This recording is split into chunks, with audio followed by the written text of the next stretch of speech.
인포맥스 라이브 티키타카 3부 시작하도록 하겠습니다. 자, 3부의 마지막 코너를 또 대미를 항상 장식해 주시고 우리 콘서트에서도 마지막 피날레가 제일 중요한데 우리 항상 뒷문에는 정희석 기사님께서 계셔서 우린 든든합니다. 오늘도 바바리안 리서치의 정희석 기사님 나오셨습니다. 안녕하세요. 네, 안녕하십니까. 안녕하세요. 네, 오늘은 또 진짜 벤처 사업가 누구 확보하신 그분의 옷을 빌려 입고 오셨군요. 잡스 형님. 자꾸 하란 말일까요? 아니, 말도 안 되죠. 아유. 자, 오늘 앞부분에도 IT를 가지고 빵빵한 얘기를 많이 하고 가셨어요. 오늘 혹시 뭐 우리 정 이사님도 특히 또 IT에 관심 많이 있고 또 고견 많이 들려주셨는데 오늘 또 맥락에 그런 게 좀 들어있나요? 예, 이따가 반도체 얘기 또 드릴 것 같은데요. 아, 예. 예, 앞에 워낙 1부도 그렇고 2부도 그렇고 너무 좋은 말씀 저도 잘 들었고 예. 그것과는 약간 좀 다른 내용. 좋습니다. 뭐 의견이 다르다는 건 아니고 좀 다른 내용을 좀 말씀드리도록 하겠습니다. 아니 같이 보셨어야 되는데 그러면 싸우게. 아니 의견이 다르다는 건 아니라니까요. 우리 또 싸움 구경 좋아하거든요. 싸움 좋아하는데. 아 근데 오늘 명언이 많았어요. 저는 솔직히 제 개인적인 제 투자 스타일은 우리 박 차장님의 명언이 훨씬 솔깃했습니다. 뭐라 그랬죠? 회장님으로 빙의해라. 회장 마인드로. 저도 솔직히 역대 그 빙의 전략으로 재미 좀 봤거든요. 솔직히 말씀드리면. 자, 근데 반 이 전략도 뭐 와닿긴 했습니다만 뭐 그래도 저는 코리언이라서 회장님 빙의 전략이 좋은데 자, 우리 정희석 이사님 마지막 세 번째 전략 놓고 가셔야 됩니다. 준비되셨나요? 지금 말씀드려야 돼요. 아니 이제 하면서 예, 알겠습니다. 자, 예. 기대하겠습니다. 예. 시작하시죠. 알겠습니다. 일단 지금 10시 16분 네. 장렬되기 14분 전입니다. 지금 네. 분위기 어떤지 먼저 간단히 살피고 시작하겠습니다. 네. 분위기 좋을까요? 아시잖아요. 정희석. 좋습니다. 네, 좋습니다. 뉴스가. 일단 두 가지 내용을 한번 좀 지금 일단 아까 1부 때 CPI 말씀하셨잖아요. 네네네네. CPI 발표가 났습니다. 어떻게 나왔어요?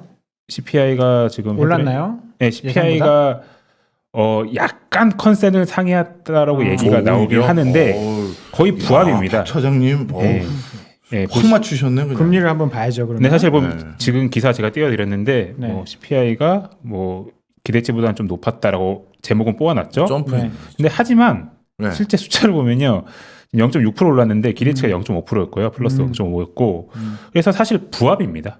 예, 그래서 오히려 지금 금리 빠집니다. 맞아요. 예, 금리 빠지고 있습니다. 그래서 우려했던 것만큼 뭐 가격 인상 압력, 가격이 올라가는 압력이 심하지는 않네라고 지금 시장은 판단하는 것 같고 이에 따라서 지금 나스닥이 지금 기술주 성장주가 다시 오르고 있다고. 혹시 우리 존경하는 유동원 본부장님 방송 들어오기 전에 슬쩍 보고 들어오셔서 얘기하신 거 아닐까요? 아닙니다. 그 방송 하시는 도중에 나오셔서 그렇군요. 네. 역시 우리 유동원 본부장님. 근데 지금 10년물 오르고 있는데요? 예? 살짝 오르고 있나요? 좀 전에는 좀 빠지고 있었는데 상승 반전했어. 몇 프로 정도? 역시 우리 박 차장님. 0.3% 올랐어요. 아직 조금. 제가 보고 들어왔어요. 뒤에 있대요. 네. 바로 뒤에 있네. 네. 맞아. 우린 이 인포맥스 여기 이게 인포맥스. 좋아요. 예. 단말기가 바로. 예, 뭐 크게 사실 그 금리가 이렇게 급격하게 오를 만한 그런 결과물은 아니었던 것 같아요. 그래서 지금 기술 성장주가 오늘은 좀 좋은 상황으로 지금 출발을 하고 있고. 근데 이제 박 차장님하고 우리 유 본부장님 두 분 다 이제 전제들이 있었잖아요. 어떤 움직임이면 이렇게 된다니까 이제 그런 내용들을 잘 지켜봐 주시면 좋겠습니다. 네, 그래서 네. 일단 금리가 생각보다 네. 많이 안 올라, 아니 그 CPI가 생각보다 네. 많이 안 올라서 다행이에요. 뭐 이게 많이 올랐으면 큰일 나죠. 시장이 좀 충격이 있을 수 그럼요. 있거든요. 네. 네. 다행이고. 그래서 뭐 섹터별로 한번 보시면요. 예. 테슬라 떠오르네. 왼쪽 위에 있죠. 예. IT 업종이라고 보시면 될 것 같습니다. 그래서 이렇게 대각선으로 놓고 봤을 때 이제 왼쪽 위쪽에 있는 게 기술 성장주 IT 업종이라고 이해하시면은 굉장히 심플한데 뭐 왼쪽 위가 좋죠, 확실하게. 그래서 뭐 테슬라, 아마존, 뭐 마이크로소프트, 애플도 뭐 0.5%씩 오르고 있고 오른쪽 아래에 있는 게 뭐 에너지, 금융, 산업재 업종입니다. 그래서 상대적으로 부진한 모습 보이고 있고 가장 큰 특징주는 J&J 보이시죠?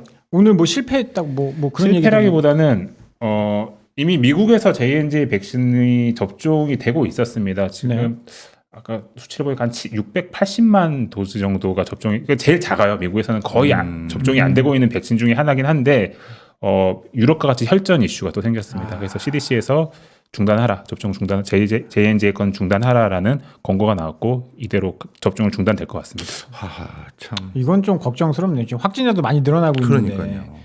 미국은 자기네 백신 지금 잘 안 주고 있잖아요. 네. 네, 그렇죠. 그게 좀 다른 나라에 오히려 더 큰 영향이 미칠 가능성이 있습니다. 네. 이건 좀 악재네요, 우리나라. 네, 악재라고 보시면 될 것 같습니다. 그래서 오늘은 기술 성장주 위주로 분위기가 괜찮고 아까 2부에서 유동원 본부장님이 말씀하셨던 그런 분위기가 바로 오늘 시장에서 나타나고 있다. 성장주 가자. 반도체도 지금 다 회피한 굉장히 그런 장전 뜨겁네요. 분위기를 보이고 있습니다. 그래서 오늘 이 정도로 장전 네. 분위기 마무리하고요.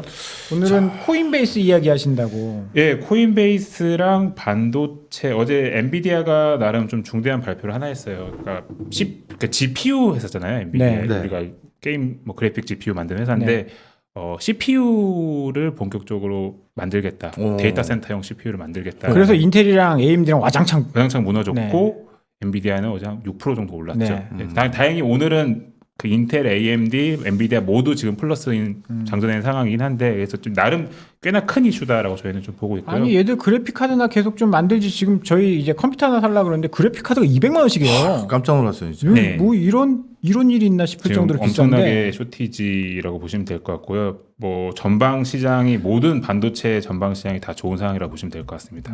예, 그래서 그러면 그 전방 시장 중에 하나인 이제 비트코인 암호화폐 이야기를 네. 코인베이스 상장과 함께 좀 말씀을 드리도록 하겠습니다.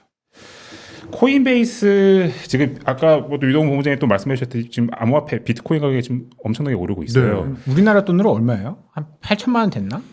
그러니까 지금 8천만 원이고요. 이런 분들은 지금 다 이게 미국은 지금 얼마 6만 5천 6만 5천 정도니까 사실 그 프리미엄이 있죠. 우리 김치 프리미엄이 김프가 있죠. 1,500만 원씩 붙어 있으니까. 네, 김프가 있는 네. 상황이라서 사실 김프를 가지고 투자를 많이 하시거든요. 이거 차익 거래 같은 거 많이. 재밌죠. 그 알고리즘을 8천만 원 다 넘었어요. 8천만 원 넘었어요? 네. 그래서 비트코인 좀 전문적으로 하시는 분들은 그 김프 차익 거래를 통해서 알고리즘을 짜가지고 그 김프 따먹는 그걸로만 많이 소셜하게 많이 보십니다. 네. 그런 분 연락처 좀 알려주세요. 그래서 저도 찾고 있거든요. 그래서 그런 하여튼 비트코인 시장이 굉장히 뜨거운데 더욱더 이번 주에 뜨거워진 게 코인베이스라고 하는 이 암호화폐 거래소, 전 세계에서 두 번째로 규모가 큰 거래소가 내일 미국 시장에 상장을 합니다. 이거 뭐 직상장이라고 하는데. 직상장이라고 해서요. 네. 이제 뭐 IPO랑 조금 다른 거 다르죠. 같아요. 그냥 기존 구주를 이제 매출하는 구조로 가는 필요한 사람 있으면 내가 가져가. 뭐 맞습니다. 이런. 그러니까 구주가 이제 기존 주주가 이걸 내놓는 거죠. 그거를 이제 가져가는 거라서 기존의 IPO랑은 좀 형태가 다른데 최근에 이제 미국에서는 쌍장을 많이 해요. 예, 비용도 좀 아끼고 훨씬 더 좀 효율적으로 빨리 좀 상장을 할 수 있는 그런 트렌드라고 생각을 하는 것 같습니다. 그래서 코인베이스도 직상장을 하고 있고, 그래서 오늘 이 코인베이스가 어떤 회사인지 그리고 향후 전망이 대강 어떨 것 같은지에 대해서 저의 짧은 소개를 좀 말씀드리도록 하겠습니다. 좋습니다. 이게 두나무 때문에 관심이 굉장히 많아졌어요. 관심이 많고, 근데 사실 솔직히 어제도 제가 박 교수님 계실 때 말씀드렸지만 이 암호화폐 블록체인 이쪽 시장이 너무 어렵습니다. 어렵다는 게 기술적으로 이게 네, 그냥 네. 소수의 천재들이 그냥 지들이 판을 만들어 놓고 그냥 우리가 판 만들어 놨으니까 들어와 해서 시장 참여자들이 다 참여하고 있는 건데 지금 너무 모멘텀이랑 수급이 세다 보니까 지금 이게 가고 있는 거지. 사실 이 암호화폐라는 거의 펀더멘탈을 아주 정확하게 알고서 투자하는 없죠. 분들은 저는 그렇게 없다고 보고 있고, 이런 일이 있더라니까. 네, 이거는 이거 재밌을 것 같아요. 어떤 사람 이거 우리 어저께 저번 주에 와이프랑 얘기하다가 네. 와이프가 비트코인을 샀다는 거예요. 예. 네. 너무 예뻐 보이잖아. 비트코인을 샀대. 무슨 돈으로? 어째 뭘로 샀든 간에 지금 네. 사서 엄청 올랐을 거 아니에요. 예. 그래서 여보 그래? 그런데 알고 보니까 이게 뭐 9원짜리를 뭐 샀대요. 그게 무슨 소리죠? 비트코인이 아니었던 거지. 알트코인이었던 거지. 아. 지금 투자하는 사람 대부분이 이렇다니까. 자기가 비트코인을 뭘 사는지 모르는구나. 그래서 내가 좀 약간 정색하면서 여보 이건 암호화폐라고 해야 되는 거야. 그러니까 모르고 투자하는 사람이 굉장히 많은 것 같아요. 많아요. 너무 많아요. 근데 이쪽 시장이 사실 수급과 모멘텀으로 움직이는 시장이라고 그렇죠. 볼 수 있고 아니 우리 정 이사님은 문과 출신이에요, 이과 출신? 문과 출신입니다. 그렇구나. 예, 왜 그러세요? 왜요?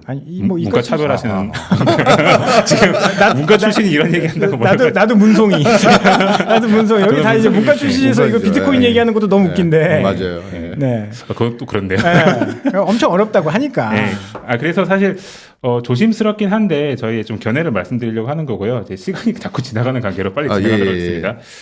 코인베이스는 전 세계에서 그 암호화폐를 거래하는 거래소로서 점유율이 2등입니다. 11% 정도 차지하고 있고요.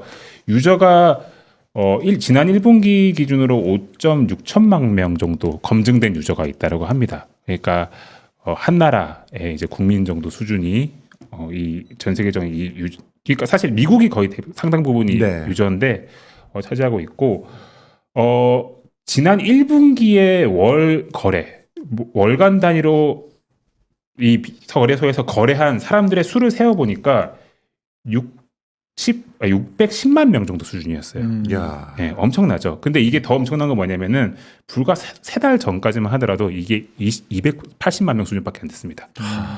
더블 됐네요. 네, 분기 사이에 3개월 사이에 이게 더블 이상으로 유저가 올라갔다라고 보시면 될 것 같고요.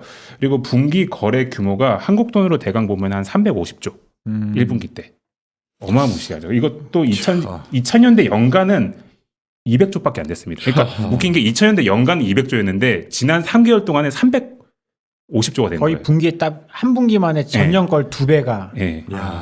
지금 우리도 그렇잖아요. 근데 더 놀라운 거는 거래소, 그거죠. 네, 방금 정확히 말씀했는데 더 네. 놀라운 거는 지금 업비트의 하루 거래량이 14조 달러, 14조 원. 네.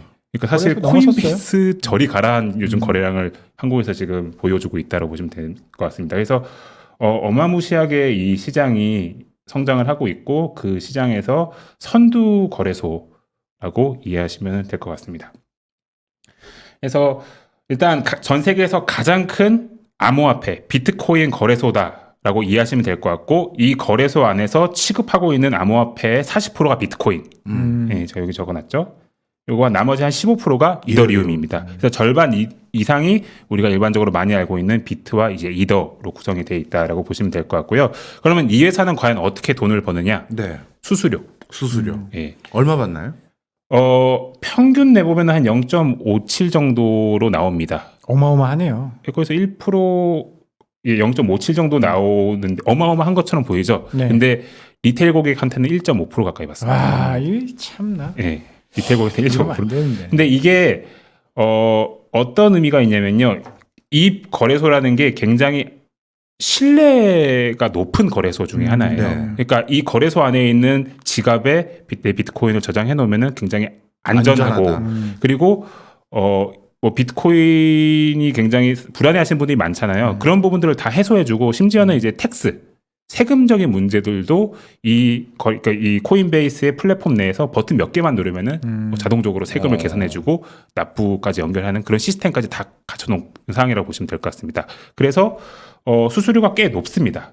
근데 이 부분이 이따 말씀드리겠지만 이 코인베이스의 리스크 요인이다라고 지금 일컬어지고 있거든요. 그게 오히려. 지금은 수수료가 높지만 네. 뭐 증권사들도 보시면 계속 수수료 인하 싸움을 하잖아요. 네. 결과적으로 낮아질 네. 거다라고 합니다.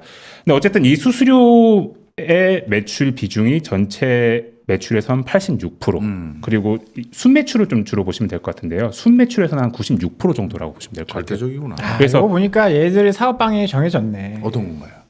얘도 이제 대출해줘야죠. 주식담보대출처럼. 네, 맞습니다. 비트코인 이게- 담보대출해주면 얘들은 뭐 네, 정확하십니다. 이미 지금도 뭐 신용이라든지 레버리지 많이 쓸 수 있거든요. 이런 코인 거래소에서 아직은 이런 수수료 비중이 절대적인데 향후의 성장 동력이 지금 추가적으로 계속적으로 강하고 있는 사업이 이 부분이거든요. 방금 말씀해 주셨던 대출, 신용, 레버리지 그리고 뭐 암호화폐 쪽에서는 뭐 스태킹이라든지 뭐 이런 암호화폐에서만 쓰는 뭐 이자를 뭐 일정 정도의 이자를 좀 뭐 지급해주는 그런 기술적인 그런 상품들도 좀 있거든요. 그런 일반적인 수수료 이외의 서비스들이 앞으로 성장 동력이 될 수밖에 없다라고 보시면 될 것 같아요.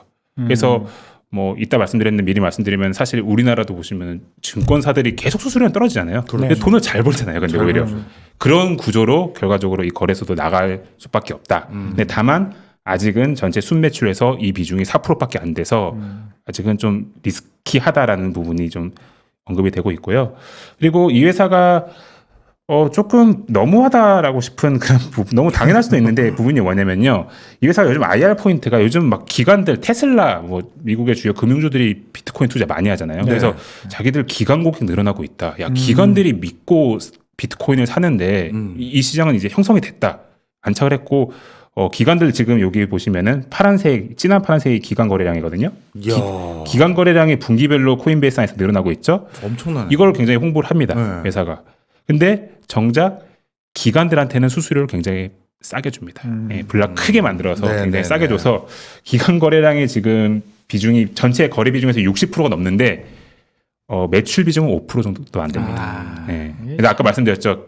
개인들한테는 1.5% 가까이 되는 수수료를 떼는데 기관들한테는 굉장히 싸게 주는 거죠.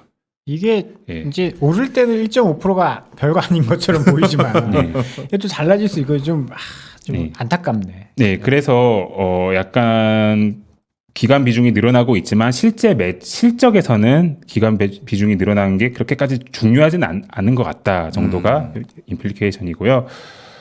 실제 실적을 보면은 제가 아까 1분기 때 거래량 폭발했다 말씀드렸잖아요. 지금 분기별로 매출과 순이익인데 쭉 올라오다가 1분기 때 폭발했습니다. 1.8빌리언이죠. 거의 한국 돈으로 거의 한 2조 가까이 되는 매출을 1분기에만 일으켰고요. 이게 작년 연간 합친 금액보다 더 큽니다. 이게 주식시장이 좀 빠지니까 미국도 1분기에 좀 조정 받았잖아요. 우리도 그렇고 이쪽으로 또 수급이 좀 쏠리는 것도 분명히 있는 것 같아요. 그게 원인 결과가 어떻게 되는 거예요? 일로 가서 주가가 조금 수급이 어려워진 거예요? 아니면 여기에서 좀 빠지니까 일로 간 거예요? 동시에 약간 이러시는 느낌도 닭이 먼저야 달걀이 먼저야 물어보시면 어떡해요? 그렇네요. 전 닭이라고 생각해요. 전 달걀이라고 생각하겠습니다. 그래서 엄청난 기세로 지금 실적이 성장하는 바람에 지금 계속 내일 상장되는 그 기업 가치가 굉장히 올라가고 있어요. 얼마 전까지만 해도 뭐 한국 돈으로 50조 원 정도 기업 가치, 지금 100조 원 그저께 어제 얘기 나왔는데 오늘 아침에 보니까 150조 원. 뭐 하루에 50조씩 올라가. 그런 얘기가 나올 만큼 핫한 그런 상황이. 저 회사 주식도 비트코인이네. 네, 맞습니다. 정확히 그 구조로 기결될 수밖에 없는 것 같고요. 그렇네요. 그리고 실적에서 그냥 한 가지만 더 말씀드리면 이익이 나는 회사입니다. 그렇죠. 이익이 나는 회사입니다. 그래서 저는 어제 정 이사님이 말씀하신 표현이 정말 좋았어요. 비트코인 자체는 우리가 매저하기가 어렵지만 비트코인을 바탕으로 한 증시에 상장되어 있는 회사는 매저할 수 있기 때문에 우리는 비트코인에 우에 투자할 수 있는 전략이 하나 생길 수도 있다. 아주 적합한 그걸 설명해놓은 그래프네요. 진짜. 감사합니다. 어쨌든 이익이 나는 회사고 왜 이익이 나는지 아주 간단하게만 살펴보면요. 비용 구조에서 보면은 좀 튀는 비용이 뭐 테크놀로지 앤 디벨롭먼트라든지 뭐 일반적인 이제 판관비, 일반 판매 관리비 영역이 큰데 이게 대부분 인건비라고 보시면 될 것 같습니다. 그래서 전체 인력에서 거의 뭐 50% 조금 안 되는 수준, 50% 가까이가 거의 엔지니어, 뭐 프로그래머, 개발자로 구성되어 있는 회사이기 때문에 인건비만 어느 정도 충당하고 레버리지 효과만 나오면은요 이익이 나는 회사다라는 게 이 회사의 사업적인 특징, 실적적인 특징이라고 보시면 될 것 같아요. 그리고 또 짧게 그러면 이 회사의 앞으로 향후 실적을 어떻게 볼 거냐? 굉장히 심플해요. 단기적으로는 아까 제가 수수료 매출이 전체 매출 비중에서 거의 90% 가까이 된다고 말씀드렸잖아요. 수수료가 많이 발생하려면 어떻게 되나요? 증권회사도 시장이 좋아야지. 그렇죠. 수수료가 많이 발생하죠. 똑같이 코인베이스도 암호화폐 가격이 계속 올라야 됩니다. 그래서 단기 실적은 암호화폐 가격이 올라서 리테일 거래가 터져야지 실적이 잘 나오는 겁니다. 그래서 이게 알기 어렵다는 거예요. 올해 당장 1분기 실적은 굉장히 잘 나왔는데 2분기도 지금 4월 한 중순까지 괜찮은 상황이겠죠. 당장 올해 하반기에 갑자기 암호화폐가 확 올라갈지 꺼질지는 사실 알 수 없는 상황인 거죠. 그래서 실적 추정이 굉장히 어려운 부분이기 때문에 전통적인 기업 분석의 틀로서 어떻게 해야 되는지 사실 저도 고민스러운 기업 중에 하나입니다. 애매하네요, 진짜. 그리고 다만 좀 장기적으로 접근을 하면은 조금 숨통이 조금 트일 것 같아요. 약간 그러니까 분석하는 입장에서 뭐냐면은 결과적으로 국내외 증권사들이 다 걸어왔던 길 결국은 수수료는 깎일 거고 이 플랫폼 안에 들어있는 막대한 트래픽을 활용해서 다양한 뭐 신용이라든지 레버리지 뭐 등등의 다양한 서비스를 붙일 거잖아요. 거기서 돈을 벌 수밖에 없는 구조가 될 거고 오히려 이게 더욱더 안전한 그런 수익 창출원이 된다라고 라고 봤을 때는 장기적으로는 수수료보다는 뭐 다른 부분에 조금 신경을 쓸 수밖에 없다라는 부분에서 실적 모멘텀이 지금 단기와 장기가 다르다라고 이해하시면 될 것 같습니다. 그래서 방금 이런 부분을 그냥 좀 요약을 한 건데 일단 리스크는 수수료가 떨어지는 부분, 암호화폐 가격이 떨어지는 부분, 기회는 어쨌든 뭐 암호화폐 생태계는 계속적으로 확장을 하고 있고 코인베이스가 상장을 하듯이 지금 기관들이 본격적으로 비트코인에 투자를 하는 거잖아요. 결국 네. 코인베이스 상장도 마찬가지죠. 그래서 지금 코인베이스 상장한다니까 지금 비트코인 가격이 또 오르고 있는 거잖아요. 이게 닭이냐 달걀이냐 모르겠지만 이게 동시에 일어나고 있는 그런 흐름이기 때문에 기관 수급들도 개선되고 아까 박 교수님도 말씀해 주셨듯이 제가 뭐 기관 매니저라도 코인에 투자하기에는 좀 꺼려지는. 내 포트폴리오에서 코인 좀 투자하고 싶은데 뭔가 코인에 투자하는 게 약간 뭔가 모양새가 안 나오잖아요. 고객들한테 저 코인 한 5% 투자했습니다. 근데 코인베이스에 저희 좀 지분 투자를 해놨습니다. 이러면 좀 그나마 모양새가 좀 나올 수도 있는 거죠. 그래서 기간 수급도 좀 개선이 된다라는 부분에서 기회가 있다라고 저희는 좀 생각을 하고 있습니다. 그래서 일반적으로 그냥 코인베이스는 굉장히 심플한 회사입니다. 제가 방금 보여드렸듯이 수수료 기반으로 하고 있고 암호화폐 가격 연동해서 단기적으로 움직이고 신규 서비스를 출시하면서 중장기적으로 성장을 해야 되는 기업이다라고 이해를 하시면 될 것 같습니다. 밸류에이션이 굉장히 말들이 많이 나오고 있는데요. 이야, 차이가 크다.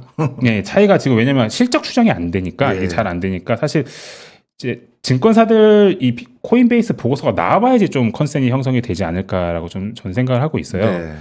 그래서 실적 추정이 안 된 상황 속에서 그나마 할 수 있는 거는 지난 1분기 기준으로 1분기 실적이 그대로 2, 3, 4분기 다 찍힌다. 사실 지금 암호화폐 가격 기세로라면은 이거 이상으로 갈 여지도 있죠. 나머지 기간 동안에 다 찍힌다라고 가정을 했을 때는 PSR 한 14배 정도 수준, PER은 그냥 넷인컴 그냥 보통 넷인컴 기준으로 한 36배 수준으로 보시면 될 것 같습니다. 36배면 양호하네요. 밸류에이션이 나오죠. 뭐 나오는 아주 막 뭐 그 이해 못할 정도로 비싸다? 그건 또 아닌 것 같은데. 근데 그거는 1분기 실적이 4번 다 찍힌다라고 가정을 했을 때 그런 거고요. 일부 언론에서 자기들이 생각하는 컨센 그 추정치 기준으로 봤을 땐 PER 100배다. 지금. 그리고 그들이 공격하는 포인트가 이게 당장 거래소끼리 수수료 경쟁이 당장 붙을 텐데 지금 1.4%씩 리테일한테 받지만 이거 1-2%로 떨어질 거다 궁극적으로. 그러면은 밸류에이션은 엄청나게 비싸진다. 퍼라든지 PSR이 다 엄청 높아진다라고 하면서 약간 공격을 받고 있는 상황입니다. 그래서 이 코인베이스를 둘러싼 밸류에이션도 지금 굉장히 의견들과 생각들이 다 다양한 것 같아요. 어쨌든 1분기 기준으로 봤을 때는 양호한 수준이고요. 그리고 이 기업을 좀 소개시켜 드리고 싶어요. BC 테크놀로지라고 하는 홍콩 상장 기업이 있는데요. 네. 시총이 그렇게 큰 기업은 아닙니다. 근데 이 기업이 한국 돈으로 1조 원 되나요? 작은 기업인데 이 기업이 전 세계에서 봤을 때 거의 유일무이하게 상장되어 있는 암호화폐 거래소 플랫폼을 가지고 있는 회사입니다. 보시면은 여기 OSL이라고 하는 플랫폼인데요. 이 OSL이 500% 성장을 하고 있잖아요. 아까 보였듯이 암호화폐 거래가 이렇게 성장하고 있고 전 세계적으로는 똑같은 현상이 나타나고 있는데 이 BS 테크놀로지의 PSR이 지금 한 19배 수준입니다. 추정치 올해 연간 기준으로 봤을 때 19배 수준이라는 점에서 만약에 이 정도 밸류에이션이라면은 사실 엄청나게는 비싼 건 아니다라고 저는 좀 생각을 하고 있습니다. 근데 다만 여기서 그냥 제 개인적인 의견을 하나 말씀드리면은 내일 저한테 당장 너 이거 들어갈래? 라고 하면 저는 안 들어갑니다. 왜요? 왜요? 변동성이 너무 크고요. 크고 사실 이게 이렇게 갈지 이렇게 갔다가 확 떨어질 이게 사실 되게 첫날은 굉장히 크거든요. 그래서 멘탈이 약간 털리는 경우가 좀 있더라고요. 사실 그런 거 보고 들어가는 거 아니에요? 처음에 이제 그거를 노리고 들어가는 거잖아요. 근데 지금 너무 기대치가 올라가 있는 느낌이 있어서 시작부터 빵 뛸 가능성도 좀 있습니다. 시작부터 150조 찍고 딱. 그리고 그 언제 시작할지도 모르고요. 그게 어렵네. 그래서 저는 일반적으로 미국의 IPO 종목 이런 직상장 종목들은 조금 시차를 두고 지켜본 후에 좀 한 1개월에서 한 2개월 정도도 좀 시차를 두고 좀 들어가는 투자를 하는 그런 스타일을 가지고 있어서요. 너무 큰 변동성을 좀 싫어하시는 분들은 뭐 당장 뭐 투자하실 필요는 저는 없다라고 좀 생각을 하고 있습니다. 왜냐하면 이게 워낙 알 수가 없는 영역이에요. 실적 추정도 안 되고. 그래서 이런 상황이고 한 가지 좀 뭐 더 제가 이거 코인베이스 공부하면서 제가 암호화폐와 관련된 지식 조금 들은 지식들을 같이 좀 공유를 드리면은 사실 뭐 암호화폐 많이 아시는 분들이 제 얘기 들으면 되게 비웃으실 수 있을 것 같아요. 근데 제 주변에도 살펴봤더니 그렇게 아직까지는 없어. 예, 많이 없어서 없어요. 그 비트코인의 가격이 어떻게 움직이는지에 대한 그런 구동 원리 정도 제가 배운 그런 원리가 있어요? 비트코인 가격이 움직이는 원리가 있어요? 수급과 모멘텀이잖아요. 그렇죠. 그래서 수급만 보시면 됩니다. 예, 이게 뭐냐면은 한 세 가지 정도를 얘기하는데 첫 번째 첫 번째는 고래들의 움직임. 고래들의 움직임. 네, 고래들이라고 하면은 일반적으로 한 1000 비트코인 정도 이상을 가지고 있는 네. 대규모 비트코인 자산가라고 보시면 예. 되는데요. 그 고래들이 이런 거래소에 코인을 던지는 시점이 있습니다. 네. 근데 그걸 알 수 있나요? 그거 알 수 있습니다. 오. 네, 다 그 수급을 체크합니다. 비트코인 전문 애널리스트도 있고요. 콘트 하시는 분들이 있어서 다 체크하는데 그런 분들이 이제 자기 지갑에 있던 거를 네. 그걸 거기서 던집니다. 네. 그럼 무슨 시그널일까요? 발 거야 라는 시그널입니다. 네. 그래서 그게 차트화도 돼 있거든요. 네. 고래 그러니까 웨일 인덱스, 뭐 웨일 차트 이런 식으로 해서요. 그런 큰 손들이 어떻게 움직이냐에 따라서 만약에 거래소에 많이 그런 자금이 몰렸다. 그러면 이제 매도 시그널이 나오는 거고요. 아니면은 근데 이게 굉장히 웃긴 게 뭐냐면 그들이 사실 비트코인이라든지 암호화폐 상당 부분을 그들이 가지고 있어요. 네. 그들이 사실 이거를 동결을 시켜버리면요. 네. 유통 물량이 별로 없기 때문에 계속 올라가는 가격은 계속 오르는 거죠. 거예요. 네. 근데 이들이 요걸 조금이라도 내놓는 순간 떨어지는. 자기가 매도 시그널을 내면서 떨어뜨릴 수가 있는 거예요. 네. 그럼 다시 사면 되죠. 그래서 어찌 보면은 굉장히 이게 이게 불공평한 불공평한 시장이네. 시장일 수도 있는데 네. 굉장히 재밌어요. 하여튼 이런 뭔가 좀 생각을 많이 하게 되는 그러니까 비트코인을 가지고 있는데 그걸 전자 월렛에 넣는 거를 알 수가 있다. 거래소에 들어오고 거래소. 네.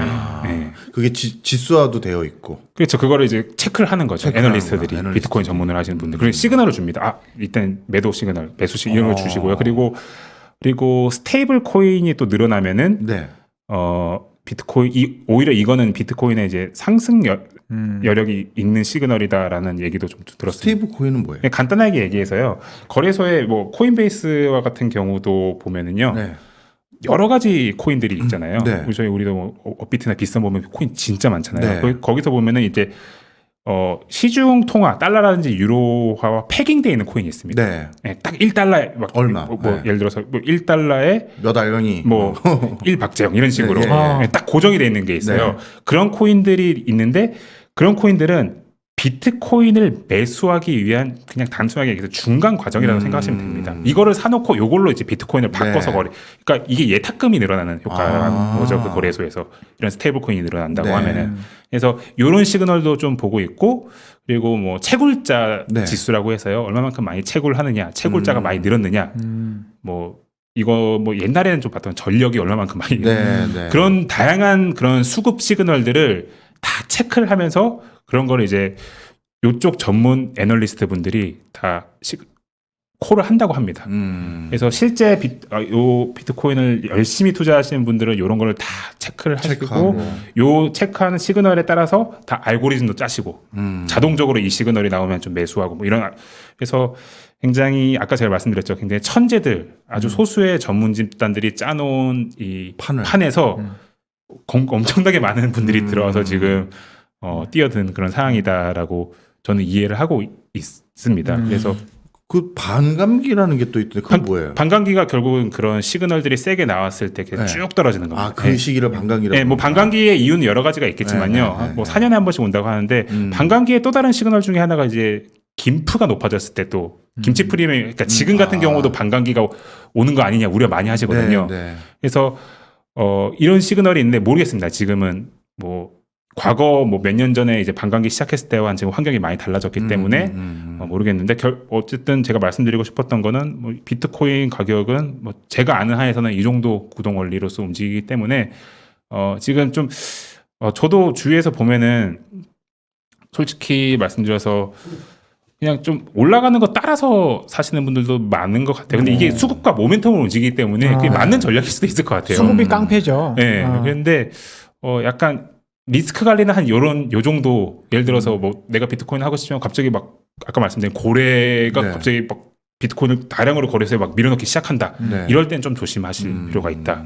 예, 이 정도의 그냥 좀 제가 이것도 드리는 어느 정도 공부를 하고 그래야 해야 되는 되네요. 것 같아요. 네. 뭐 잘 저도- 막무가내로 막 가자 이러면서 살 게 아니라 그렇죠. 네. 이런 난 오늘 좀 반성을 좀 하게 되네요. 왜요?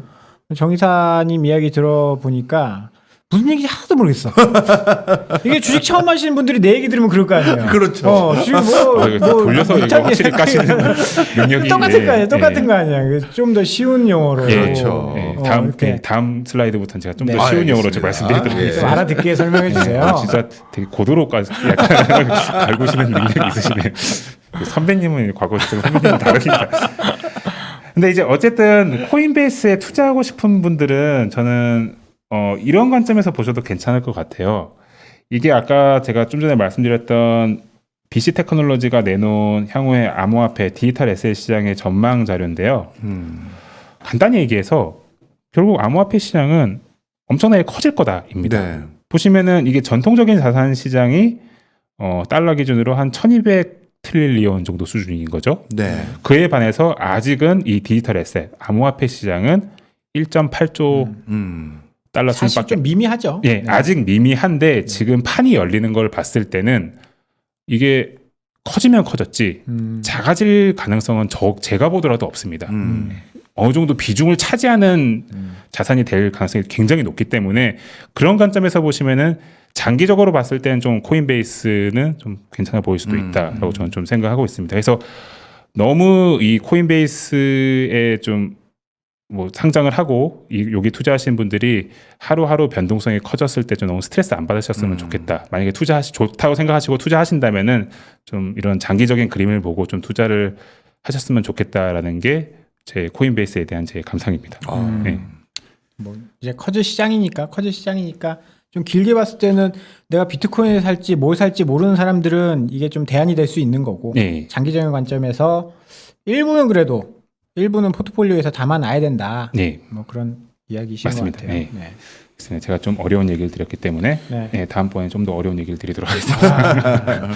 네, 아까 제가 말씀드렸던 엔비디아가 이제 데이터 센터용 CPU 제품을 출시를 했다라는 네. 이야기를 했고요. 젠슨 황이죠? 예, 파운더이자 CEO신데요. 그분이 한국 사람은 아니죠? 대만 어. 계입니다. 예. 황씨라서. 황씨면 한국 사람 아니에요. 중국에서도 이씨 많습니다. 그렇긴 하군요. 하여튼 뭐 했는데 이 CPU 시장은 사실 인텔과 AMD가 독점을 하고 있는 뭐 독과점을 하고 있는 네. 시장인데 뭐 화제가 되고 있는 ARM 기반이라고 하는 새로운 효율적인 아키텍처를 가지고 엔비디아가 이제 CPU 제품을 출시를 한다라고 해서 어제 인텔과 AMD 주가가 빠졌습니다. 엔비디아가 새롭게 내놓을 이 데이터 센터용 CPU의 간략한 내용 말씀드리면요. 이거 어제 발표했다고 해서 당장 다음 달에 제품 나오는 건 아니고요. 2023년에 나옵니다. 그러니까 향후 2년 동안은 실적엔 영향 없습니다. 예, 서로의 실적에 영향 없습니다. 경쟁사와 엔비디아. 그리고 이야기하는 거는 현재 첨단 기술 대비해서 퍼포먼스가 한 10배 정도, 그냥 간단하게 속도가 한 10배 빨라질 것 같다라고 얘기를 하는 거고요. 그리고 일단 타겟은 슈퍼컴퓨터 쪽으로 보입니다. 그래서 우리가 일반적으로 뭐 하이닉스랑 삼성전자가 대량으로 메모리를 넣고 있는 그런 데이터 센터라기보다는 우리 뭐 기상청이라든지 각국 주요 정부가 관리하고 있거나 아주 기업에서 몇 대 안 가지고 있는 그런 슈퍼컴퓨터에 들어가는 CPU를 엔비디아가 2년 후에 만들 것으로 지금 계획이 되어 있는 것 같습니다. 그래서 일반적인 내용은 이거고요. 오늘은 사실 이런 일반적인 내용 말씀드리려고 한 건 아니고요. 이 흐름을 좀 이해를 하시면은 미국 반도체 기업 투자하시는데 굉장히 좀 도움이 된다라고 생각을 해서 갖고 왔는데 표정들이 약간 좀 아닙니다. 예. 비메모리의 종류들 예. 그런 거잖아요. 그러니까 이게 무슨 일들이 벌어지고 있는지를 제가 좀 설명을 드리는 거예요. 네. 왜 엔비디아가 GPU만 만들다가 네. 왜 갑자기 CPU를 만들려고 그래요? 그리고 인텔도 원래 CPU만 만들던 회사였잖아요. 인텔도 네. 지금 GPU 만들고 있습니다. 네. 예, 그리고 갑자기 어느 순간부터 엔비디아도 그렇고 뭐 여기저기서 DPU라고 하는 새로운 반도체의 그렇죠. 이름이 여기서 들려오고 그러면은 뭐 CPU, GPU, DPU 이게 역할이 과연 뭔데 지금 이런 미국의 프로세서 기업들이 이 난리를 치고 있는지에 대한 플로우를 아주 간략하게만 좀 말씀드릴게요. 정리를 해볼 필요 있겠네요. 네. 이거를 좀 정리를 하시면은 그래도 네. 좀 흐름이 읽히기 때문에 좀 재밌습니다. 일단 간단하게 좀 말씀을 드릴게요. 과거에는 90년대라든지 2000년대 초중반까지만 하더라도 우리가 컴퓨터에서 일어나고 있는 모든 연산, 시스템 운영 기능들이 대부분 다 CPU가 했다고 보시면 될 것 그렇죠. 같습니다. 예, CPU가 했다고 보시면 될 것 같습니다. 시스템을 운영을 하고 그 시스템을 운영한 상태에서 어떤 연산을 해야 되면 그 연산도 CPU가 했고 뭐 좀 어려운 연산도 CPU가 했고 그리고 그 시스템 내에 관리되고 있는 뭐 스토리지, 네트워크, 보안 이런 좀 그 잡다한 건 아닌데 그 기반 작업들도 CPU가 있었습니다. 그러니까 간단히 얘기해서 약간 뭐 이건 비유는 맞을지 모르겠는데 서커스 단을 내가 운영을 하는데 내가 서커스 단 단장이기도 했고 서커스 단에 나오는 삐에로이기도 했고 그리고 서커스 단을 운영할 때 천막도 내가 치고 기구들도 내가 치고 관객석도 내가 다 깔고 이런 거를 CPU가 다 했다라고 이해하시면 될 것 같습니다. 그래서 저 때 우리 저기 친구들 집에 가면 컴퓨터 바꿨다면 무조건 그거만 물어봤잖아요. 야 CPU 몇 기가야 뭐 이렇게만 물어봤잖아요. 네. 동의 안 하시나? 저는 컴퓨터가 없었어요. 예. 어렸을 때. 예, 맞아. 계속해 주시죠. 그래서 CPU가 주로 그래서 사실 이때는 그 인텔이 최고였죠. 세상을 주도했던 시대였죠. 독점이었나요? 아니 AMD AMD도 도 있었는데요. AMD도. AMD가 잠깐 잘 나갈 때가 있었는데 우리 그 뭐죠? 그 온라인 게임 볼 때 AMD 마크 달고 막 선수들 나왔 그때 잠깐 잘 나갔었는데 인텔이 거의 90년대부터 지배했죠. 반도체 시장을. 근데 2000년대 2015년 제가 말씀드린 한 2015년 정도 기점을 주로 말씀을 드리는데 2015년도 기점으로 무슨 일이 일어나냐면요. 제가 아까 말씀드렸잖아요. 서커스단을 운영하는데 내가 네. 단장이기도 했고 내가 삐에로가 돼서 장기도 부렸고 뭐 서커스단을 관리하는 그런 뭐 천막도 치고 내가 설치했잖아요. 근데 어느 순간에 우리 동네에 굉장히 굉장히 연기를 잘하는 삐에로가 등장을 한 겁니다. GPU입니다. 네. 그래서 이런 고도화된 연산은 CPU 니네가 일일이 다 하기보다는 GPU 네가 해라. 그냥 전문가, 그냥 네, 전문적으로 전문가를 하나 하는 데리고 온 거예요. 네. 요 고도화된 연산만 따로 하는 전문가를 데리고 온 겁니다. 네. 그래서 어느 순간부터 CPU는 고도화된 연산의 작업을 GPU에게 많이 좀 넘기기 시작을 한 거고요. CPU는 여기서 고도화된 연산을 빼고 시스템 운영과 스토리지 네트워크 보안 관리만 하게 된 겁니다. 사실 PC 맞을 때 이게 GPU 없어야 되잖아요. 그래픽 카드 없어도 네. 돌아갈 건 다 돌아가는데. 근데 이때는 이제 그 고도화된 연산 그 전문가 영역이 게임인 거죠. 이제 사람들이 컴퓨터로 게임을 많이 하니까 게임을 CPU로 돌리기에는 뭐 너무 어려운 거예요. 힘든 네. 거예요. 그러니까 GPU란 거 전문 반도체를 딱 끼니까 너는 그냥 게임만 돌려라. 나머지는 내가 처리한다. 이러면서 이제 GPU가 이제 죄송합니다. 이건 2015년도가 아니고요. 그 이전이네요.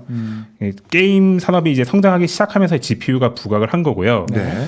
그리고 아까 제가 말씀드렸던 2015년을 기점으로 이 GPU가 굉장히 업그레이드를 하기 시작합니다. 그러니까 2000년대 초중반까지만 하더라도 우리가 게임만 주로 했었는데 2000년대 중후반 넘어가면서 우리가 인터넷 트래픽이 엄청나게 많이 발생을 하고 네. 그런 인터넷 트래픽을 분석을 하는 빅데이터라든지 AI 솔루션을 굉장히 많이 쓰게 됐잖아요, 기업들이. 네. 이제 그것들을 이제 우리가 GPU에게 맡겨버리는 겁니다. 예. 그래서 예전에는 GPU가 그냥 뭐 우리 IT 산업에서 게임 정도만 연산하는 장치였다가 어느 순간부터 그런 아주 초고화된 AI를 연산하는 반도체로 부상을 하면서 CPU가 약간 위상이 약해진 겁니다. CPU가 기존에도 뭐 이런 중요한 역할을 다 하고 있긴 하지만 오히려 GPU가 더욱더 연산에서의 중요한 부분을 더욱더 많이 하면서 이게 엔비디아 주가가 날아가기 시작한 시점 이때부터라고 보시면 됩니다. CPU가 약간 허드렛 일 하는 걸로. 기본적으로 CPU가 허드렛 일 플러스 모든 걸 다 하다가 이제는 좀 약간 허드렛 일을 하는 그런 포지셔닝으로 약간 쭉 이제 미끄러지면서 그때부터 이제 인텔의 시총과 엔비디아의 시총이 약간 갈림길을 보이기 시작한 시점이 이때라고 보시면 될 것 같아요. 그러면 이번에 만드는 엔비디아가 만드는 CPU는 정말 고사양의 CPU가 되겠네요. 네, 그 고사양의 CPU인 거죠. 예. GPU를 만드는 애들이 CPU를 만든다고 하니까 예. 허드렛이라는 거 만들진 않을 거 아니에요. 예, 그렇죠. 그래서 요거 조금만 더 말씀드릴게요. 그래서 요까지 한 2015년도 이후에 나타났는데 최근 나타난 변화가 한 가지 더 있어요. 예. DPU? 제가 방금 말씀드렸던 게 이것까지 말씀드렸잖아요. 네. 근데 시간이 지나다 보니까 요 연산의 그 인터넷 트래픽이 굉장히 많이 늘어나면서 이런 AI 연산을 굉장히 많이 하게 됐어요. 네. 근데 그런 AI 연산을 돌리려면은 이 CPU가 그냥 간단하게 말씀드려서 GPU한테 너 연산 순서를 정해줘야 돼요. 네. 너가 A, B, C, D 연산이 있으면 간단히 말씀드린 겁니다. 네. A, B, C, D 연산이 있으면은 D, B, A, C 순서로 네가 연산을 해. 네. 이런 식으로 순서를 운영을 해줘야 되는 거거든요. 예. 근데 이게 너무 연산할 게 많아지다 보니까 CPU가 부하가 걸리는 거 버린 네. 겁니다. 그래서 CPU가 우리가 이제는 이것까지 하기는 좀 부담스러운데 스토리지와 네트워크 보안 관리까지 하기 부담스러운데라는 그런 컨셉이 생겨나기 시작하면서 이거를 따로 하는 반도체를 따로 만들자라고 하면서 DPU라는 게 이제 분리돼서 나온다라고 보시면 될 것 같습니다. 그래서 부서의 업무량이 많아져서 사람 하나 더 뽑아줘. 한 사람이 다 하다가 각각 자기 역할이 다들 생겨버리는 거예요.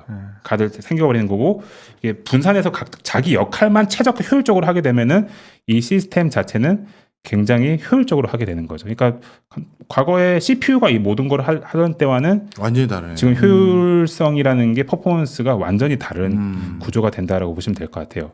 그래서 지금 프로세서 기업들 입장에서는 예전에는 나는 CPU만 만들 거야, 나는 엔비디아는 GPU만 만들 거야 이런 식으로 다 따로 놀았다면은 지금 상황이 어떤 거냐면 이런 걸 어쨌든 이건 다 한 세트로 움직여야 되는데 요 한 세트를 통합적으로 고객들에게 제시해주지 못하면은 굉장히 어려워지는 상황이 됐다라고 보시면 될 것 같아요. 그래서 지금 엔비디아도 그렇고 인텔도 그렇고 AMD도 그렇고요. CPU 라인업도 확보하려고 하고 GPU 안 하는 일이 GPU 라인업도 확보하려고 그러고 DPU라는 것도 추가적으로 자기들이 기술 개발해서 만들려고 그러고 이 DPU는 데이터 프로세싱 유닛입니다. 데이터를 처리하는 유닛이라고 보시면 될 것 같아요. 지금 승리님이 NPU는요. 그런데 NPU는 또 뭐죠? NPU는 그냥 간단하게 얘기해가지고요. 그 AI 돌릴 때 전용으로 쓰는 프로세서라고 보시면 될 것 같습니다. 그러면 NPU는 CPU, GPU, DPU 중에 하나인가요? 아니면 다른 건가요? 약간 뭐 GPU 쪽에 가까운데 GPU가 완전히 그냥 인공지능을 전용으로 하기 위해서 하는 거고 추론 영역에서도 많이 쓰이는 그런 연산 장치라고 보시면 반도체라고 보시면 될 것 같습니다. 그래서 이런 흐름이 그러니까 이 세 개가 다 중요해진 거예요. 그러니까 이 세 개를 따로따로 해야지만이 시스템의 효율이 굉장히 극대화되는 거라 보시면 될 것 같아서 지금 나타나고 있는 현상이 모든 기업들이 이 라인업을 다 갖추는 흐름이 나타나고 있다는 겁니다. 저 파운드리만 논하겠는데요? 칩 하나로 하다가 세 개로 나눠서 만들면 어차피 쟤들이 다 팹리스 그러니까 설계만 할 거 아니에요. 그러니까 인텔 빼고는 다 따로 하니까. 하던 애들이 각각 우리 거를 그러니까 한 명은 CPU 만들고 한 명은 GPU 만들고 했으면 사실 전체 수량은 적었을 텐데 요 한 명이 CPU 만들는데 GPU도 만들기 시작하고 두 개씩 만들어 놓으면은 사실 파운드리는 더 좋아질 수도 있는 거죠. 그래서 인텔이 지금 GPU라고 하는 거를 지금 추가적으로 지금 계속적으로 개발하고 있고 올해 하반기에 출시를 할 예정이고요. 원래 CPU 하던 회사가 인텔은 DPU라고 할 수 있는 NIS 카드가 있습니다. 제가 못한데 이건 DPU인데 엔비디아는 GPU를 가지고 있었고 요 DPU를 멜라녹스라고 하는 회사를 인수를 해가지고 확보를 했고 어제 발표한 것처럼 CPU 라인업을 지금 확보하고 추가적으로 넣으려고 하고 있는 상황이라고 보시면 될 것 같습니다. 그래서 지금 미국의 이제 반도체 업체들에서 나타나고 있는 기술 흐름이 이런 모든 풀라인업을 다 갖추려고 하고 있고 조금 더 나아가면은 그냥 간단히 나가면은 이 풀라인업을 통합하는 소프트웨어를 또 칩 하나에 그게 좀 어려울 수도 있는데 예전에는 그러니까 이건 아주 간단히 말씀드리겠습니다. 예전에는 그 코딩이나 이런 프로그램을 짤 때 CPU로 돌리는 소프트웨어가 따로 있었고 GPU로 돌리고 있는 소프트웨어가 따로 있었고 요 DPU로 돌리는 소프트웨어가 다 따로 있었다고 보시면 될 것 같아요. 그래서 제가 만약에 우리 바바리안 리서치에서 서버를 갖춰서 CPU, GPU, 뭐 DPU를 사잖아요. 그럼 CPU를 인텔한테 사오면은요, 인텔이 제공하는 소프트웨어를 따로 CPU를 맞추고 엔비디아한테 GPU를 사오면은 또 엔비디아가 제공해준 소프트웨어 키트를 따로 설정을 하고 이걸 다 따로 해서 그냥 통합해서 통합 관리했어요. 그러니까 굉장히 불편하게 관리했었는데 이렇게 반도체 기업들이 이거를 다 라인업을 갖추기 시작하면서 이거를 통합적으로 관리하는 소프트웨어를 지금 만들고 있습니다. 인텔이 이거를 굉장히 강화를 하고 있는 상황이거든요. 그래서 약간 좀 어려운 얘기가 아니야, 것 같은데. 이해가 됐어요. 예. 그래서 이런 흐름이 있다라고 보시면 될 것 같습니다. 그래서 여기서 또 그냥 방점 하나만 찍어드리면요. 인텔이 어제 엔비디아가 이제 CPU 얘기 나오면서 CPU 개발한다는 얘기하면서 인텔이 많이 빠졌잖아요. 네. 근데 저는 인텔 그렇게 나빠 보이지는 않습니다. 예. 아니 우리 첫 시간에도 인텔 엄청 좋다 그랬잖아요. 맞아요. 왜냐면은 그게 출시가 2023년이고요. 오히려 인텔은 GPU 시장에 오히려 엔비디아의 쉐어를 갉아먹기 위해서 들어오고 있는 상황이고, 제가 방금 좀 전에 말씀드렸던 그런 소프트웨어적인 그런 통합 솔루션을 굉장히 잘 준비하고 있는 상황입니다. 그래서 이런 관점에서, 그리고 이따 좀 바로 다음 슬라이드에서 말씀드리겠지만 아키텍처도 굉장히 좋아지고 있기 때문에 전반적으로 언제까지 할고 지금 11시인데. 네, 이제 우리 곧 끝내겠습니다. 집에 지금 PD님들 얼굴이 지금 까매졌어요. 네, 뭐 끝내려면 끝내겠지만 네. 준비해 놓은 거 그냥 네. 빨리 말씀을 드리면은 인원수는 자꾸 더 늘고 있습니다. 감사합니다. 그래서 어쨌든 이 정도 이제 프로세서 이슈는 말씀드렸고요. 네. 파운더리 이슈 그냥 있어서 말씀드릴게요. 아까 1부에서 네. 박정찬님이 말씀해 주셨듯이 네. 뭐 인텔이 이제 파운더리 쪽에서 공장 2개 짓는다면서요? 6에서 9개월 사이에 이제 단기적으로도 차량용 반도체에 대응할 수 있는 반도체를 생산해서 공급하겠다. 네. 네, 바이든이 좀 뭐 푸시를 했겠죠. 네. 그래서 궁극적으로는 미국이 전 세계 칩 생산의 한 3분의 1 정도를 가져가겠다라는 계획을 세우고 있습니다. 지금 한 10분의 1 정도 수준으로 알고 네. 있고요. 그래서 인텔한테는 좋은 소식이고, 이게 좀 주목을 해보실 필요가 있어요. 뭐냐면은 지금 애플이 자꾸 맥북이라든지 아이패드 신제품 출시 지연 혹은 물량이 좀 부족할 것 같다는 얘기를 계속 많이 하고 있거든요. 네. 그게 TSMC 쪽 그 캐파 쇼티지 얘기가 또 나오고 있어요. 5에서 7나노도 지금 쇼티지가 나온다는 얘기입니다. 근데 굉장히 이거 좀 주목해봐야 될 게 뭐냐면요. TSMC는 뭐 뭐니 해도 애플이 최우선 고객입니다. 네. 애플을 1번이죠. 네, 무조건 애플 먼저 찍어줍니다. 그리고 그 다음에 AMD 정도 가는데, 애플 제품도 쇼티지가 난다? 그럼 약간 좀 분위기가 정말 좀 심각한 수도 있는 건데, 이게 왜 좀 테슬라에까지 영향을 미칠 수 있다라는 건데, 테슬라가 지금 자율주행 반도체 제가 전에 말씀드렸잖아요. 그거 지금 삼성 파운드리에서 만들고 있습니다. 네. 14나노짜리. 근데 다음 차세대 모델은 TSMC 7나노에서 만들 걸로 계획이 되고 있거든요. 하반기에. 근데 애플마저도 이렇게 TSMC 캐파가 막 쇼티지가 나기 시작하면은 테슬라도 자율주행 칩 쪽에서의 수급이 하반기에는 조금 어려워질 그렇네요. 가능성도 좀 있지 않을까. 그래서 마이크론 실적 발표할 때 그런 이야기 하더라고요. 하반기에는 수요가 좀 줄 것이다. 왜냐면 세트 업체들이 만들지를 못하니까 수요가 좀 줄 것이다. 그런 얘기 했는데, 이거는 뭐 우리 메모리 쪽에도 그렇게 좋은 이야기는 좀 아닌 것 같아요. 당장은 단기적으로는 좀 부정적일 수도 있습니다. 근데 어쨌든 뭐 쇼티지가 풀리는 부분도 위에 인텔처럼 풀어 나가는 흐름도 있어서 좀 같이 좀 보실 필요는 있을 것 같고, 그리고 TSMC가 쇼티지가 나잖아요. 제가 네. 약간 오늘 계속 약간 인텔을 좀 자꾸 이렇게 홍보하는 느낌인데, 그냥 제 개인적인 의견이고, 저희 내부적으로 저희 병건이라고 저희 IT 굉장히 잘 보는 직원이 있는데, 병건인데 그 친구의 좀 의견이기도 한데, 이렇게 TSMC 쪽에서 쇼티지가 나면요.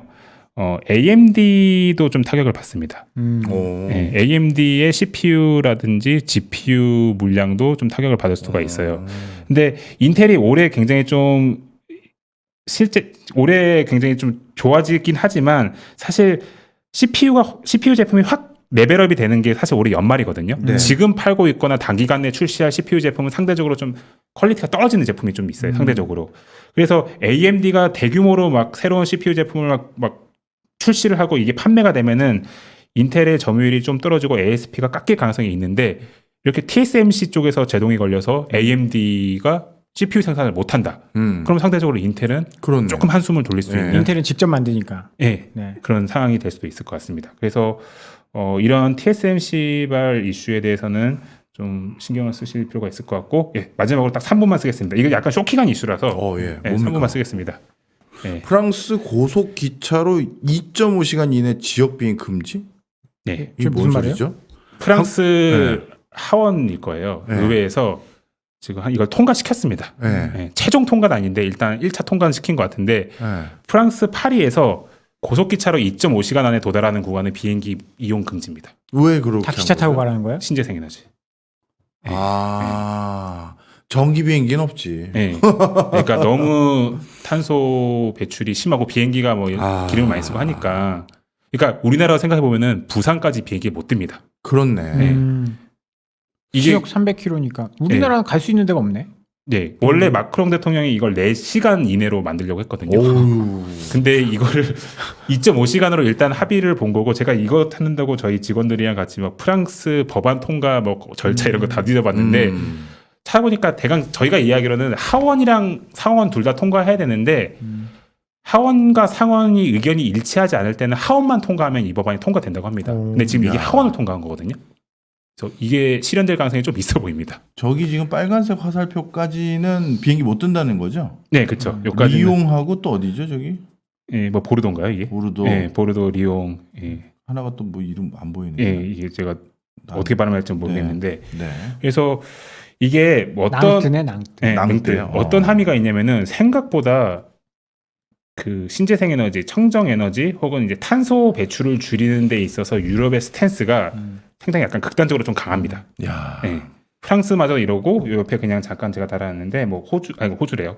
그 오스트리아라든지 네덜란드든지 다른 지역들도 이 방법은 아니지만 굉장히 다양한 방법으로 꽤나 좀 강도 높은 그런 탄소 배출 금지 법안 혹은 정책을 펼치고 있어서 이런 부분을 봤을 때는 뭐 아까 유동훈 본부장님도 말씀하신 것처럼 신재생 쪽도 지금은 좀 쉬고 있긴 하지만 어쨌든 정책의 강도가 생각보다 굉장히 세지고 있기 때문에 꾸준히 투자 대상으로서 보실 필요가 있지 않을까 생각합니다. 보잉이나 이런 데는 큰일 났네요. 그래서 프랑스 항공사들이 클레임을 엄청 걸고 있다고 합니다. 뭐 프랑스 자체도 뭐 에어버스가 있는데 굉장히 충격일 거예요. 그래서 이거 보자마자 철도주 없나, 뭐 유럽 철도주 없나, 막 이런 거 뒤지고, 막 철도 부품 뭐 없나, 막 이렇게 보고 했었는데, 어쨌든 꽤 이게 시간이 11시가 넘었음에도 불구하고 그래도 나름 오늘 뉴스 중에 좀 쇼킹한 뉴스였던 것 정말 같아가지고, 쇼킹했네요. 맞습니다. 뭐 이제 뭐 계속 하는 김에 좀 더 하죠. 뭐. 갑자기 왜? 테슬라 뭐 올라가고 있던데 약간 뭐, 좀 장만 보죠. 네. 잠깐만 잠깐만. 좀 보고. 네. 이게 아직 무서워서 다음 주부터는 11시 10시 아니요. 25분에 끝내도록. 지금 제가 몇 가지만 읽어드리면 네. 미녀 사냥꾼님이 저기 계속 올라가가지고 내용 수준 높습니다. 감사합니다. 너무 감사해요. 대박입니다. 뭐 다 이런 얘기들만 잔뜩 하고 있어요. 감사합니다. 예. 예. 테슬라 많이 올라 좋아요. 네, 테슬라가 많이 오르고 아까 말씀드린 것처럼요. 왼쪽 대각선을 놓고 봤을 때 왼쪽 위에 IT 섹터가 좋은 흐름인 거고 테슬라가 한 4% 정도 강세를 보이고 있는 상황입니다. 제가 말씀드렸던 인텔은 오늘 1% 정도 빠지고 있어서 약간 머쓱한데 기회. 기회네요, 기회. 엔비디아는 오늘 2.2% 오르고 있고요. 이거 이렇게 전체로 보면 좀 스몰캡까지 볼 수도 있는데요. 네. 지금 이게 조그마한 박스들도 파란색이 많잖아요. 네. 전반적으로. 그래서 IT, 반도체, 소프트웨어 굉장히 제가 가리키는 부분이고요. 오늘은 바이오테크도 좋습니다. 캐시 우드 돈나무 누나님이 좋아하는 바이오테크도 굉장히 강세를 보이고 있어서 오늘은 확실히 성장주가 굉장히 아웃퍼폼하는 날인 것 같다라는 게 지금까지의 분위기입니다. 네, 아유 이사님. 네. 너무너무 감사합니다. 사실 저희 이사님도 그렇고 사실 박 차장님도 이제 방송 재밌으라고 하시는 거지만 이렇게 늦게까지 두 분 있으실 때 저희가 뭐 더 돈 받는 것도 아니시고 그렇잖아요. 이게 하나씩 조금이라도 더 말씀 주시려고 두 분이 이렇게 애쓰시는 거에 저도 더욱더 힘을 냅니다. 자, 저희가 준비하는 것들이 매년 여기 계신 분들에게 조금이라도 도움이 됐으면 하는 바람이고요. 이 두 분에게 힘을 주시려면 저희 소문 많이 내주시고 또 아시잖아요. 늘 해야 되는 거 뭐죠? 좋아요, 구독, 알람 설정. 이제 뭐 더 얘기 안 하겠습니다. 제가. 예. 자, 하여튼 이렇게 많이들 응원해 주십시오. 자, 오늘 끝까지 또 늦게까지 고생해 주신 두 분 그리고 우리 항상 안 보이시는 우리 PD님들 여기 계신 모든 분들께 우리 스스로 박수 치면서 오늘 마무리하겠습니다. 예, 감사합니다. 수고하셨습니다. 수고하셨습니다.